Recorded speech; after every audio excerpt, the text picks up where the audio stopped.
¿Conoces el condicionamiento clásico? Es un tipo de aprendizaje que puede explicar desde conductas hasta miedos. Cosas como por qué alguien puede tener miedo a los perros o por qué podemos sentir una emoción muy fuerte si escuchamos una canción que nos recuerda a nuestra expareja, que es uno de los aprendizajes más simples que existen. Y además es una de las primeras cosas que se aprenden en psicología. De hecho, si abrimos cualquier manual de aprendizaje casi por la primera página, nos va a aparecer el condicionamiento clásico y trata de asociar estímulos con respuestas. ¿Pero qué es eso de asociar estímulos con respuestas? Pues básicamente es asociar estímulos incondicionados, que son estímulos innatos en nosotros. Un estímulo incondicionado puede ser si alguien pega un golpe y yo me sobresalto, el estímulo es el golpe y el sobresalto es la respuesta incondicionada, porque yo no puedo evitar sobresaltarme, el golpe va a provocar el sobresalto. O por ejemplo, si hay un golpe de aire que me pega en la cara, mi ojo va a parpadear, yo no puedo evitar parpadear. Es decir, el golpe de aire es el estímulo incondicionado y el parpadeo es la respuesta incondicionada. El condicionamiento clásico va más allá, es asociar estos estímulos incondicionados con unos estímulos neutros, es decir, estímulos que de por sí no generan nada a nosotros. Y esto puede ser cualquier cosa, pero aunque todo esto parezca muy difícil, realmente es mucho más fácil de lo que parece. Y lo voy a explicar con perros, porque es el experimento clásico que encuentras en cualquier libro de psicología. Pavlov, este señor de aquí, se dio cuenta de este fenómeno mientras estudiaba el sistema digestivo de unos perros y ha pasado a la historia como uno de los experimentos más famosos de la psicología. Pavlov estaba haciendo una investigación con perros. Estaba estudiando el sistema digestivo y quería observar la salivación de los animales. Cuando llegaba la hora de comer, algunos perros salivaban antes de que Pavlov les presentara la comida. Y Pavlov pensó: si la comida es la causa de que el perro salive, ¿por qué el perro saliva si aún no ha visto la comida? Para comprobarlo, Pavlov ideó un experimento en el que hacía sonar una campana y justo después les presentaba la comida. Y después de hacerlo una y otra y otra y otra vez, se dio cuenta que al hacer sonar la campana sin enseñarle al perro la comida, el perro empezaba a salivar. ¿Pero por qué ocurre esto? ¿Por qué saliva el perro al escuchar la campana? ¿Qué sentido tiene? Es decir, el estímulo incondicionado es la comida, pero el perro aún no ha visto la comida. ¿Cómo puede ser? ¿Cómo pudo Pavlov enseñar a los perros que la campana predecía la presentación de la comida? Pues de esto se trata el condicionamiento clásico, de asociar una cosa como una campana, un estímulo neutro, con la comida, que es un estímulo incondicionado. Es decir, ahora al hacer sonar la campana, los perros salivan. Vamos a verlo con mucho más detalle. Vamos a ver el experimento y vamos a colocar los estímulos en su sitio. Básicamente tenemos tres tipos de estímulos: estímulos incondicionados, estímulos condicionados y estímulos neutros. Y tenemos dos tipos de respuesta: respuesta incondicionada y respuesta condicionada.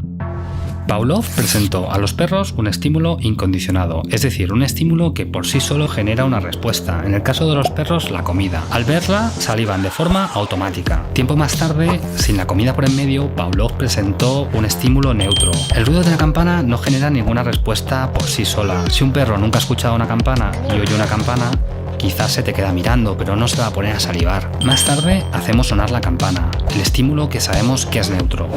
Y acto seguido le enseñamos la comida al perro, el estímulo incondicionado. El perro automáticamente empieza a salivar. Es una respuesta incondicionada. Pavlov hizo lo mismo varias veces.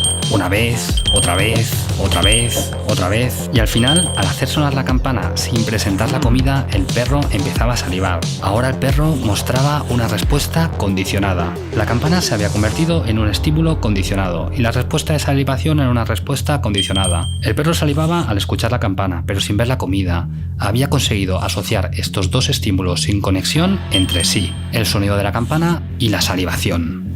Y puedes decir: sí, vaya misterio, el perro ha aprendido que si suena una campana le pones comida. Pero no es tan fácil. Aunque en el fondo el perro pudiera saber que al hacer sonar la campana le iban a poner comida, el perro puede empezar a salivar como si fuera una respuesta incondicionada. Es decir, como si a mí me soplan en la cara y parpadeo un ojo. No lo puedo evitar. El perro tampoco podía evitar salivar. Estos dos estímulos se habían asociado entre sí de forma muy fuerte. Y me vas a decir: ¿pero qué tiene esto de especial? Pues tiene de especial muchas cosas. Primero, que es un mecanismo que funciona en perros, pero también funcionan personas. De hecho, funcionan un montón de organismos. Hay un montón de animales que funcionan ante el condicionamiento condicionamiento clásico. Y esto nos abre un abanico enorme de posibilidades, porque muchos organismos responden exactamente igual que las personas o de forma muy parecida. Y por eso se han hecho tantos experimentos, por ejemplo, con ratas o conejos, porque luego se pueden exportar a las personas. Igual no de la misma forma, pero de forma muy parecida. Por otro lado, puede explicar muchas conductas o miedos, como ya hemos dicho antes, pero también nos puede ayudar a tratar los miedos. Entonces, si entendemos el proceso de condicionamiento, por qué se ha generado este miedo, cómo se ha condicionado este miedo, podemos encontrar la forma de eliminarlo. Y luego otro punto es que nos puede ayudar a controlar la conducta de las personas. Y de hecho, de este punto, porque somos seres humanos y somos así, se han realizado muchísimos experimentos. Y como os he dicho al principio, vamos a ver cómo puede afectar esto a las personas. Y lo vamos a hacer a través del condicionamiento a un miedo. Vamos a ver una situación que podría pasar en el mundo real, algo bastante sencillo. Imagina que un día pasamos por una calle de nuestra ciudad, que no nos dice nada en especial, hemos pasado muchas veces y no nos evoca ninguna emoción concreta. Podemos decir que la calle es el estímulo neutro. Imagina que un día cualquiera vas caminando por esa calle y ves algo muy desagradable, algo espantoso. Eso es el estímulo incondicionado, que nos provoca una sensación de miedo, una respuesta incondicionada. Imagina que otro día tienes que pasar por esa calle, por ese lugar. Al pasar por ese lugar puede que nos genere una sensación de miedo, una respuesta condicionada. Pero en ese momento no está pasando nada desagradable que nos provoque miedo, un estímulo incondicionado. Tenemos una respuesta condicionada de miedo al simple hecho de pasar por ese lugar. Y como habrás visto, al igual que por ejemplo el parpadeo o el ejemplo del ruido de antes, el miedo lo tengo de forma involuntaria, al igual que la salivación de los perros cuando escuchaban la campana. No lo puedes evitar, y ellos tampoco. Y de eso se trata el condicionamiento clásico, y por eso es un aprendizaje muy potente y, como has visto ahora, bastante sencillo, y puede explicar un montón de conductas. ¿Pero el condicionamiento puede durar para siempre? Pues podría ser que dure para siempre, pero podemos someterlo a un proceso de extinción. De hecho, si la respuesta no se sigue reforzando con regularidad, es decir, si Pavlov de vez en cuando no hace sonar la campana y luego presenta la comida, la respuesta se irá debilitando, se irá extinguiendo, desaparecerá. Viendo todo esto, puedes entender que el condicionamiento clásico explica muchas de nuestras conductas y de nuestros miedos. Así que voy a dejar a tu imaginación el ejemplo que te he puesto en la introducción, la canción y el sentimiento que tienes al escucharla que te recuerda a tu ex. Reforzador. ¿Sabes lo que es el condicionamiento operante? Está a diario en nuestras vidas y explica cómo algunas personas responden a determinadas circunstancias. Lo utilizamos en educación, en el trabajo, en casa, en muchísimas situaciones. ¿Quieres saber lo que es? De eso vamos a hablar hoy aquí. El condicionamiento operante es algo que está en nuestras vidas desde que somos pequeños. Muchas de nuestras conductas son debidas a este tipo de aprendizaje. Se ha usado en educación, en empresas, en política, en marketing y seguramente lo ha usado hasta tu madre contigo. Si le decimos a un niño que si hace todos los deberes le vamos a dejar jugar a la Play y cuando los ha hecho le dejamos, eso está basado en condicionamiento operante. Si le tiramos a un perro una pelota y le enseñamos que si nos la trae le daremos un premio, eso es condicionamiento operante. Pero, ¿qué es el condicionamiento operante? Pues se basa en reforzar o castigar conductas para aumentar o disminuir la probabilidad de que vuelvan a repetirse. Y funciona tanto en personas como en muchos otros organismos. Aunque generalmente todo el mundo empieza por Skinner porque básicamente es el padre del condicionamiento operante, yo lo voy a hacer por Thorndike, que podríamos decir que es el abuelo de esta teoría. Además me cae mejor y trabaja con gatitos, que a todo el mundo le gustan los gatitos. Thorndike ideó un experimento al que llamó caja problema. Metía generalmente un gatito en una caja puzzle y el gato iba actuando básicamente por ensayo y error hasta conseguir salir de ella. La caja problema de Thorndike era un puzzle que el animal tenía que resolver para poder salir. Contaba con un mecanismo que al pulsarlo abría una puerta, colocaba al gatito dentro de la caja y en el exterior comida a modo de premio. El gatito iba realizando movimientos en el interior de la caja para intentar salir de ella, hasta que por ensayo y error realizaba la acción adecuada que activaba el mecanismo que la abría. Entonces el gatito salía de la caja y podía comerse la comida. Thorndike llamó a esto condicionamiento instrumental. De hecho, hoy en día se usa más el término condicionamiento instrumental que operante. Y se llama así porque el sujeto, el gatito en este caso, usa su conducta como instrumento para obtener lo que quiere, salir de la caja y comerse la comida. La revolución en esto es que con su procedimiento podemos obtener medidas cuantitativas, es decir, podemos meter al gatito una y otra vez en la caja y medir la cantidad de tiempo que tarda en apretar la palanca y salir. Tenemos datos cuantificables de cómo poco a poco tarda menos en salir de la caja, de cómo está aprendiendo a salir de ella. Podemos medir las diferencias de tiempo entre ensayos y conseguir datos tan valiosos como la famosa curva de aprendizaje, que utilizamos hoy en día muchísimo en educación, pero de eso ya hablaremos en otra ocasión. Años más tarde, Skinner llevó todo esto a otro nivel. Skinner es considerado uno de los más influyentes psicólogos de la historia, de una de las más importantes corrientes de la psicología, el conductismo. De hecho, se le suele llamar conductista radical y creía en el condicionamiento operante como una verdad que se podía aplicar para controlar casi cualquier tipo de conducta. Skinner introdujo el término operante, que básicamente es una conducta que tiene una consecuencia. Es lo que da nombre al condicionamiento operante. En términos sencillos, el organismo o la persona opera sobre el medio para obtener lo que quiere. Por eso, operante. Y si la caja problema de Thorndike la podemos considerar un experimento de ensayo discreto porque metemos al gato en una caja, sale y se acabó, ahí acaba el experimento, a no ser que lo volvamos a meter, Skinner ideó un experimento al que llamamos de operante libre. Metía a un animal en una caja, con algún botón o palanca, que podía pulsar para recibir un premio o evitar un castigo, y el animal estaba a su rollo y podía emitir tantas respuestas como quisiera. A esa caja precisamente se le llama caja de Skinner, que un poco más adelante la veremos. El condicionamiento operante tiene tres elementos fundamentales, lo que llamamos contingencia a tres términos: el estímulo discriminativo, la respuesta y la consecuencia. Si se da contingencia entre estos tres términos, es decir, si se relacionan entre sí, tendremos condicionamiento. Vamos a ver esto mejor con un experimento. La mayoría de animales, como perros, gatos, ratones o delfines, pasan gran parte del tiempo realizando diferentes actividades. Los perros corren, los gatos saltan, los ratones huelen o los delfines se desplazan nadando. Este tipo de comportamientos los podemos considerar operantes, que son diferentes de los reflejos, que son acciones involuntarias, como el parpadeo. En una de las diferentes versiones de la caja de Skinner tenemos una luz, una palanca y un dispensador de comida. El ratón explora la caja y va realizando movimientos en su interior, operantes.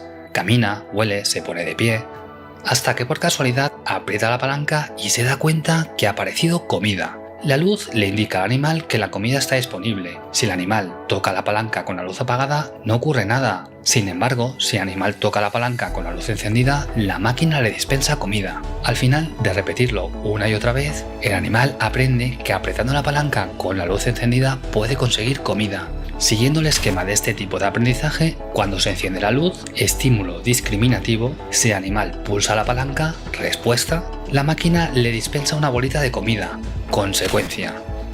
Entonces, si al pulsar la palanca el animal recibe comida, las probabilidades de que el animal vuelva a pulsar la palanca aumentarán. Habrá contingencia. Pero podría ser que no hubiera contingencia, que se encendiera la luz, el animal pulsara la palanca y no pasara nada. Si no pasa nada, las probabilidades de que el animal pulse la palanca disminuirán o desaparecerán. A eso se le llama extinción. Pero esta no es ni mucho menos la única versión de la caja de Skinner. Esta es solo una de las muchas versiones de este experimento. Lo podemos simplificar, por ejemplo, quitando la luz y utilizando otras claves contextuales. O complicar mucho más añadiendo más estímulos, encendiendo la luz cuando pulse la palanca, intervalos de tiempo entre la respuesta y la consecuencia, e incluso cambiar la recompensa por el castigo, como una descarga eléctrica que el ratón tiene que aprender a evitar. Y aunque los esquemas varían entre experimentos, al final todos tratan de condicionar conductas operantes. Además, no solo se pueden utilizar ratones, sino muchos otros animales. De hecho, Skinner prefería las palomas, y algunos de los experimentos más surrealistas los llevó a cabo con ellas. Pero eso lo dejamos para otros vídeos. Vale, y ahora me puedes decir, has enseñado a un ratón a tocar una palanca para conseguir comida. ¿Y qué?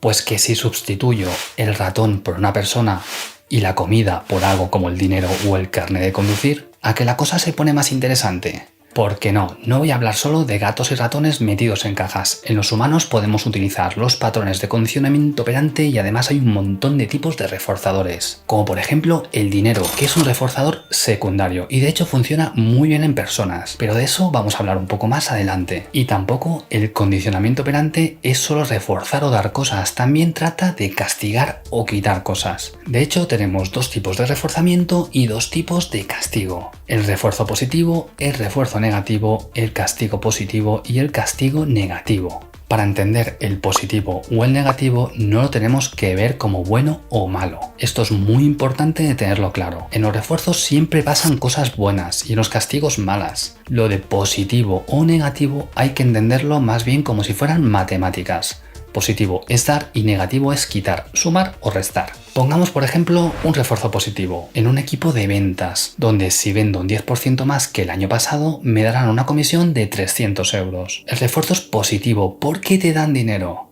Por otro lado, un refuerzo negativo es que pares el despertador al pulsar un botón. El sonido se para y dejas de escuchar ese zumbido. La consecuencia es buena, dejar de escuchar el ruido, aunque después te tengas que levantar. En el castigo positivo podría ser que si llego tarde al trabajo, mi jefe me puede chillar. El castigo es positivo porque me chilla, me da un chillido. Por otro lado, el castigo negativo puede ser que si cometo muchas infracciones de tráfico y me ponen muchas multas, me pueden quitar puntos del carné. Es negativo porque me quitan, porque sí, el sistema del carné por puntos está basado en un esquema de condicionamiento operante.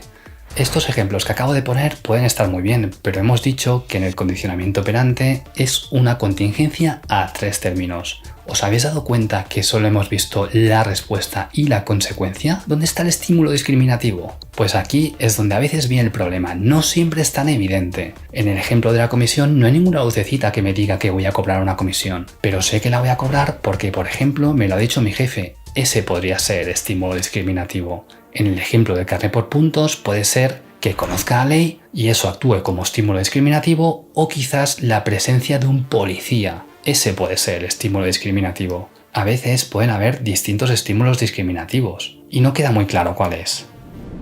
Los estímulos discriminativos, antecedentes o claves contextuales son una de las partes más ambiguas del condicionamiento operante. En realidad, muchos libros, manuales o incluso otros vídeos que he visto no les suelen dar mucha importancia o simplemente ni siquiera los mencionan. Y en cierta manera es normal. Y es que en los esquemas de condicionamiento operante de algunos de los primeros conductistas, como Skinner, se daba mucha importancia a la relación de contingencia entre la conducta y la consecuencia, pero se dejaba de lado la relación de contingencia de los estímulos discriminativos. Skinner dijo que no hay acto de voluntad previo que determine la conducta operante, y que la conducta está determinada por sus consecuencias. Aunque otros, como Thorndike, consideraban que el estímulo discriminativo controlaba totalmente la conducta instrumental. Al final parece que Skinner tenía razón, que la conducta está determinada por sus consecuencias. Pero, ¿puede haber condicionamiento operante sin estímulo discriminativo? Veamos otra de las versiones clásicas de la caja de Skinner, en la que solo tenemos la palanca y el dispensador de comida. El ratón puede explorar la caja y aprender la relación entre tocar la palanca y obtener comida. ¿Nos hemos dejado el estímulo discriminativo, la luz, y funciona igual? En realidad podríamos decir que no. Algo tiene que decirle al ratón que si toca la palanca va a obtener comida. Es decir, algo tiene que actuar como clave contextual. Quizás sea la propia palanca el estímulo discriminativo que activa el patrón de conducta. O tal vez sean otras claves contextuales como la caja en sí. Lo que sí que podríamos decir es que algo tiene que activar la conducta de tocar la palanca. Al final es como si entras en una habitación y ves una máquina de bebidas. De repente te apetece una, vas y la sacas. El hecho de ver la máquina ha activado tu patrón de conducta. Aunque de esta parte podríamos decir que hay bastante debate. Y bueno, como en la mayoría de teorías de la psicología, están los que dicen que sí, los que dicen que no y los que dicen en ocasiones. Como vemos, el condicionamiento operante está en muchas de las conductas que realizamos a diario. Y si sabemos cómo funciona, podemos entender cómo modificar la conducta. De hecho, hay un tipo de refuerzo positivo que funciona muy bien, que a todos nos gusta, que es gratis y yo creo que ayuda bastante en nuestro día a día. El elogio o simplemente agradecer. Das las gracias. Si seguimos el esquema del condicionamiento instrumental, entenderás rápido cómo funciona. Imagina que un día vas a casa con los amigos a cenar y alguien se ha molestado en hacer la cena y está todo riquísimo. Y si lo dices, lo bueno que está todo. Es decir, estaba todo riquísimo, muchas gracias por haberme invitado. Es posible que el receptor del halago, es decir, tu amigo o quien haya cocinado, aumente su tasa de respuesta y te vuelva a invitar otro día. Sin embargo, si te quejas por alguna cosa como que no había pan, es posible que tu amigo disminuya su tasa de respuesta. Es decir, que no te vuelva a invitar o te invite menos. O incluso la queja puede actuar como un castigo positivo. A nadie le gusta que le critiquen, aunque sí que es cierto que tu amigo podría comprar pan la próxima vez para evitar las consecuencias, es decir, que te enfades. La realidad nos dice que el castigo no funciona tan bien como el refuerzo. De hecho, Skinner ya se dio cuenta de esto en sus experimentos en 1938. Cuando dejaba de aplicar el castigo a los animales, la conducta tendía a disminuir hasta incluso desaparecer en muchos casos. El aprendizaje no era tan duradero como con el refuerzo. Y esto, el castigo antes que el refuerzo, lo hemos estado repitiendo una y otra vez, sobre todo en educación o en ambientes laborales. En casi todas las situaciones, los diferentes estudios nos dicen que el refuerzo funciona mucho mejor que el castigo y además tiene consecuencias más duraderas en el tiempo. Aunque tampoco podemos abusar del elogio o de los refuerzos. Si reforzamos demasiado, al final la tasa de respuestas disminuye, porque el reforzador pierde valor. Cada vez el elogio vale menos. Si te dicen siempre lo bueno que eres, al final o ya no me lo creo o no significa nada para mí. Pero siempre funcionará mejor el elogio que el castigo, el refuerzo que el castigo. Asimismo, si no existe contingencia entre el estímulo discriminativo, nuestra respuesta y la consecuencia, la conducta también se extinguirá. Imagina que queremos sacar una bebida de una máquina de esas con monedas, que conocemos todos, en la que metes una moneda y sale una bebida. A estas alturas ya puedes deducir que meter monedas en una máquina para sacar una bebida probablemente lo hayas aprendido mediante condicionamiento operante. Ahora bien, estamos delante de una máquina. Una luz nos indica que la bebida está disponible. Meto una moneda y no sale nada. Meto otra y tampoco. No voy a meter más monedas. Las consecuencias de mi conducta no son las que quiero. Si meto una moneda y no me da la bebida, no existe contingencia. La conducta de meter las monedas para conseguir bebidas se irá debilitando o se extinguirá.